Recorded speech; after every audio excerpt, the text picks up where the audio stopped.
Top tips to save energy in your home. The first one really is insulate your property well. If you can add loft insulation, if you can put double glazing in, that's the first thing you should do. That means whatever heat you do generate will be kept inside your property and not go straight outside. Another tip for saving energy is TRVs, thermostatic radiator valves, in each room. Okay, they control that area with the temperature you require for that room. So i.e. a bedroom does not need to be 75 degrees. Okay, so you can turn that thermostatic radiator valve down, get it into the temperature you want. When you leave that room, shut the door behind you, so we're retaining that heat in that area. Really important tip. Getting the boiler temperature right is really important, because why do you want to overheat your water only to have to cool it down? Now, Legionella regulations say you must store water at 60 degrees. So a boiler like this, a heat-only boiler, which is heating a cylinder, must be at above 60 degrees, so your cylinder gets hot enough. But if you've got a combination boiler, you'll have two dials, one for hot water and one for heating. Now your hot water you can set to whatever temperature you want to, whatever's comfortable for you. Now your heating dial, the lower that you have it, the more money you'll save. And regulations have changed now so that effectively, if you had a heating system today, your rads would be no more than 55 degrees. So why not turn your boiler temperature down to around 55, 60 degrees? You'll get better efficiency, but you'll still be warm. Another tip for efficiency is to check your radiators. So once you've got your heating system on, especially for the first time of the year, as we get a little bit further in, before the winter comes, let's get the heating system on. Let's go around them all and check the top of the radiators to make sure we haven't got any air in there. So obviously, if there's air in the top of a radiator, that's going to be a cool spot. Get your key and bleed the system and get all the air out of your system and make sure all the rads are nice and hot all over. So depending on what type of system you've got will depend on what controls you have. Now, gone are the days where we had uncontrolled hot water and uncontrolled heating through a coal fire, for example. Now you've got real good control over your heating system. You might have a time clock, where you can control the times coming on and off. You might have individual thermostats. You might be controlling it off your smartphone. One thing for certain is you're going to be able to control the temperature and the times that you can have your heating on.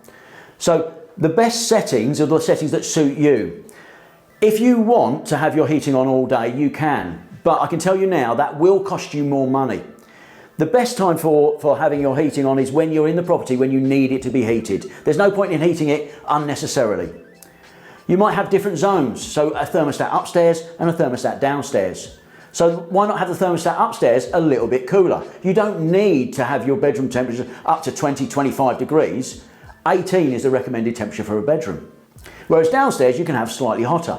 That way you can control your whole house heating wise and save you money.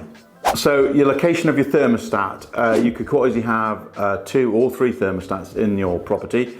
Downstairs, maybe in the hallway or the lounge, and upstairs on your landing, and again maybe up in the 3rd floor level if you have it. But positioning of that thermostat is key, and also as Ian mentioned, is maybe turning the top level down a little bit, because obviously heat will rise. So if you've got the temperature slightly warmer downstairs, any heat that does come away will come upstairs. So let's get that thermostat on the next level at a lower, about 18 degrees in, I think would be about right. Excellent. Yeah. So one thing you can do to increase the efficiency of your system, if you've got a really old boiler, is change it.